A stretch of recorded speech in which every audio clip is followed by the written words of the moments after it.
At 16 years of age, I was told that I would never achieve anything or amount to much in life. I was in school in Germany at the time. My mother taught for the MOD, studying physical education, or PE, I'm not sure what they call it in America. It was actually my teacher that said this to me in front of an entire class full of people. And I remember feeling broken, like a rug had just been pulled out from under me. At the age of 16, you're full of ideas, you're full of dreams, and you're full of hopes for the future and where you're going to end up. But what happened was it felt like a fire being lit underneath me to prove them wrong.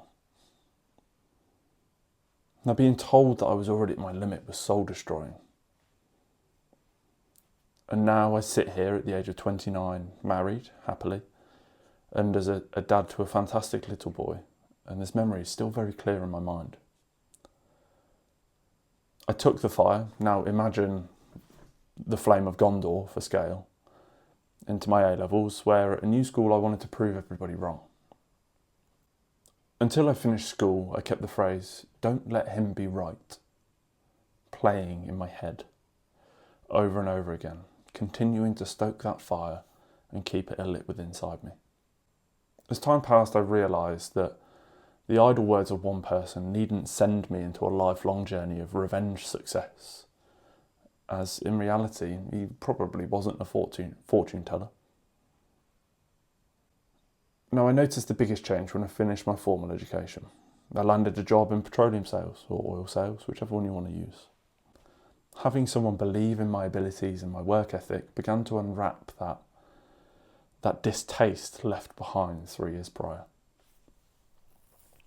It felt freeing to be rid of what seemed like an emotional weight on my shoulders and something that had kept me kind of trapped. Now, the journey of self-discovery really took off when I realised I wanted to help people. Now, don't get me wrong, not like a doctor or a nurse. I might have done okay in my education, but I'm not that much of a genius. But to help those who were struggling or have been through similar experiences to me.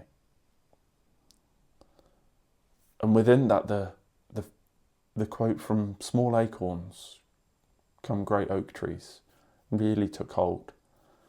And for the longest time, I did feel down. I felt alone, I felt on my own, and I felt pretty small in the world. But over the past decade of study, of trial and error, of making great mistakes, it finally clicked into place when my little boy was born in 2021 and having somebody else to look after.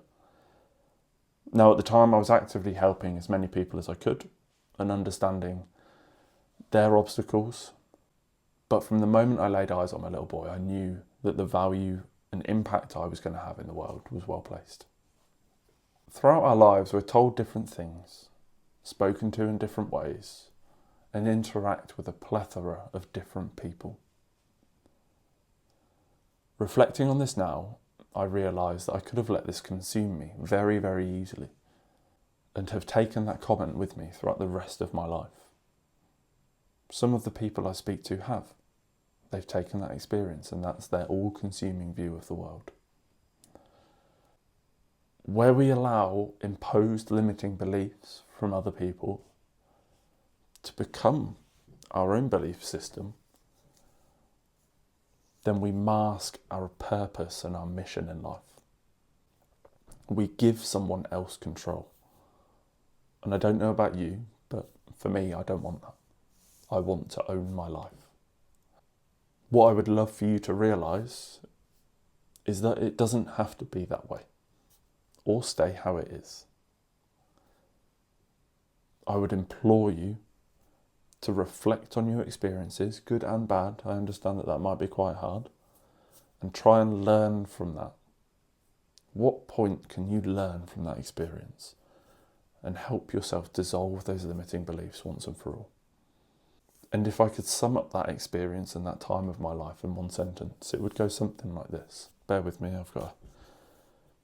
to allow somebody else to determine the course of your life is a disservice to not just yourself, but the people that you could help and inspire along the way.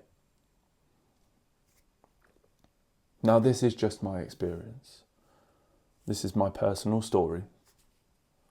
And I hope that by sharing it, it might help one person. And if you did find this useful and valuable, then please drop the video a like and consider subscribing.